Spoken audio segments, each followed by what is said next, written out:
আজ তুমি নিষিদ্ধ করবা, কাল তুমি নিষিদ্ধ হয়ে যাবা। এটা একটা চলমান প্রক্রিয়া। ক্ষমতা কখনো চিরস্থায়ী হয় না, ক্ষমতার পালা বদল হয়। ক্ষমতা পাওয়ার পরে মানুষের কল্যাণে কাজ করাটাই উত্তম। এই যে জ্বালানি তেলের সংকট, কারখানা বন্ধ হয়ে যাচ্ছে, এত এত শিশু মারা যাচ্ছে হামে, এই জায়গাগুলোর উপরে ফোকাস দাও, এটাই উত্তম।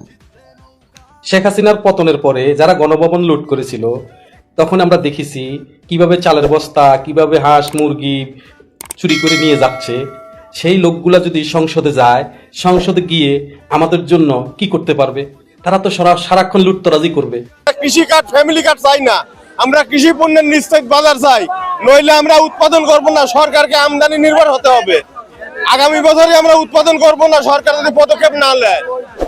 আপনার চ্যানেলের মাধ্যমে সরকারের ঊর্ধ্বতন কর্তৃপক্ষকে আমরা আবেদন জানাই, পিঁজির বাজার যেন নিশ্চিত করেন ওনারা।